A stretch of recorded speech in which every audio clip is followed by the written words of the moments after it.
Hallå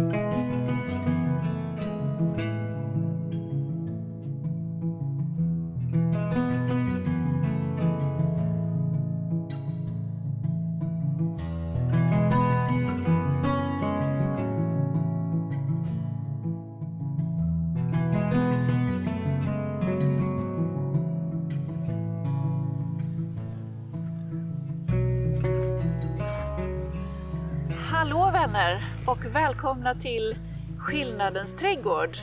Jag som odlar och bor här heter Sara Bäckmo. Och det här är en trädgård i odlingszon 3, några mil söder om Växjö i Småland. Och mitt mål med köksträdgården det är att odla så mycket mat under en så stor del som möjligt. Och jag vill att maten som jag odlar här ska göra min familj självförsörjande på grönsaker under större delen av året. Och mestadels så lyckas vi bra. Vi behöver stödköpa lite grönsaker under en del av vintern ibland. Och det är mestadels för att göra barnen nöjda. Att de behöver någon liten gurka eller så för att hålla humöret uppe under vintern. Men annars så vi har det mesta faktiskt. Rotsaker, bladgrönsaker, tomater. Alltså det finns ett stort urval. Och vi har ju tränat oss under väldigt lång tid på att äta grönsaker från trädgården. Så att vi har bra kunskaper i liksom att laga mat som passar för respektive årstid och de grönsakerna som finns i trädgården då. I den här videon nu så vill jag visa en av höstens riktiga panggrönsaker.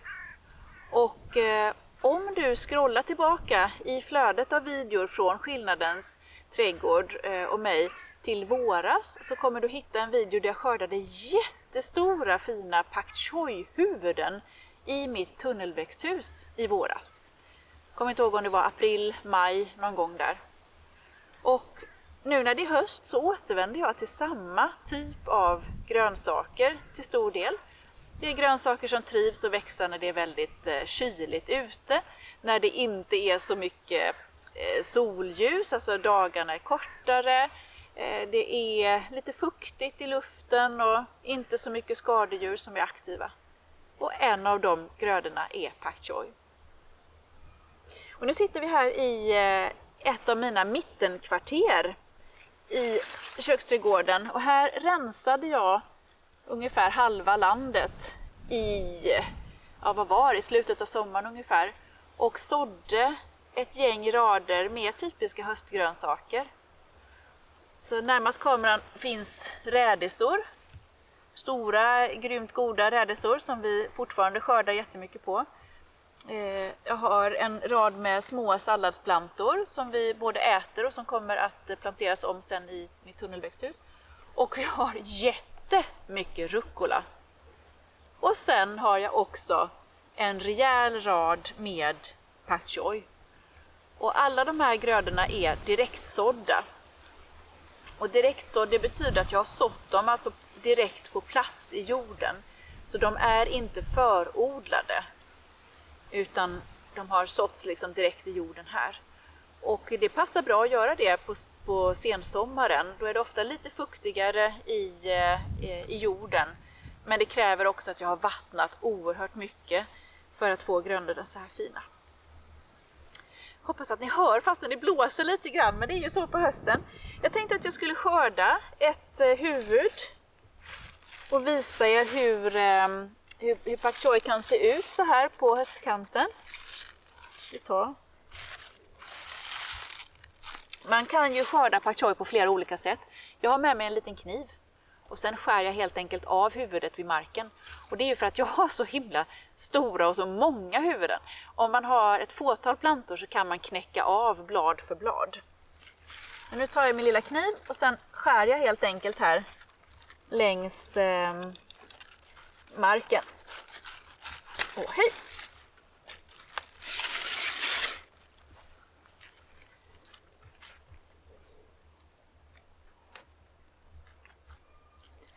Och där har jag mitt lilla kålhuvud, en pak choi. Den här sorten heter Joy Choi och är en av mina favoritsorter. Den utvecklas väldigt väl i min odling. med kraftiga vita stjälkar och väldigt goda krispiga blad. Här ser man att när den odlas så här i jorden på friland, när det regnar och så stänker det upp jord på stjälkarna, då blir de lite jordiga. Men det är väldigt enkelt att skölja av.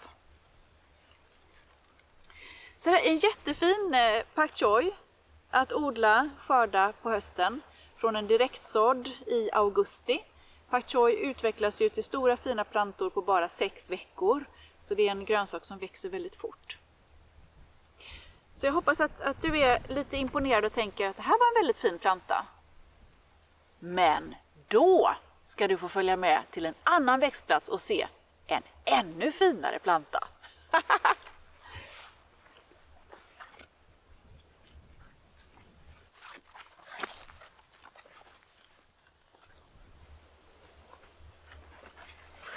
Min köksträdgård består ju av 5 huvudkvarter kan man säga. Så mittenkvarteret där jag skördade den här är ett av de större frilandskvarteren. Och sen förra året så grävde jag ju som en tok för att återta ett igenvuxet område, och det är det jag står i nu. Det gjordes videor om det kvarteret också när jag rensade och byggde odlingsramar, och där jag har odlat jättefina grönsaker i år. Och här finns en mycket imponerande rad med pak choi. Ner med kameran i backen. Wow! Kolla här! Ja, om du tyckte att den här växten var stilig och fin så är ju den här plantan något helt annat. Kolla. Jag tror nästan att jag får lov att skörda den och lyfta upp den för att visa dig.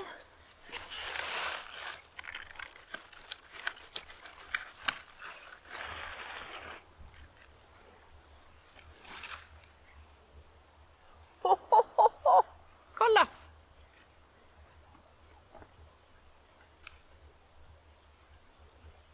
Nästan snyggast från det hållet. Just som man tyckte att det här var stiligt. Kolla vilken skillnad, va? Den här mindre pak choi, den är alltså sådd direkt i jorden i augusti. Den här plantan, den är sådd i mitten av juli i ett pluggbrätte.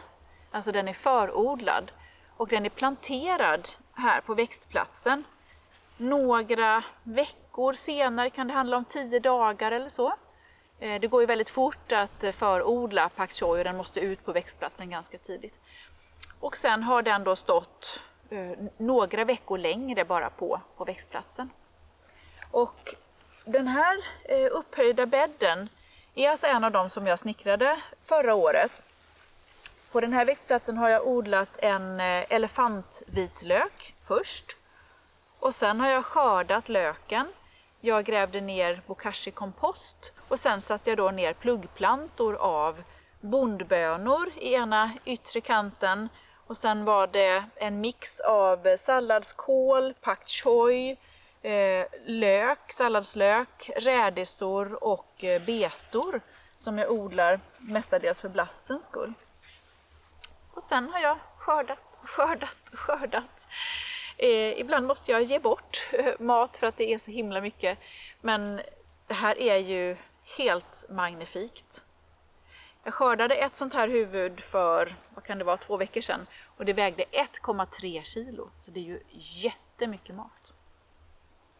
Pak choi är en växt som utvecklas oerhört fint i vårt klimat. Det är en jättepassande gröda att odla tidigt på året och också sent på året för att få mat när det inte finns så mycket eller så stort utbud av andra växter som trivs just precis nu.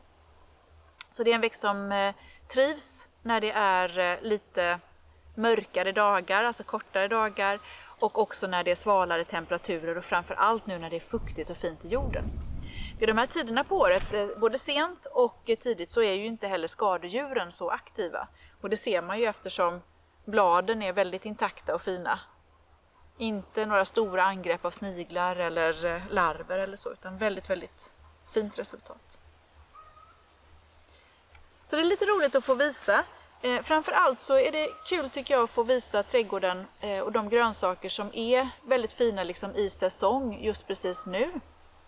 Och också att pak choi då, som är en gröda som jag skördar väldigt tidigt på året, men att den återkommer tillsammans med många andra grönsaker också sent på året, eftersom de här växtsäsongerna ganska mycket påminner varandra.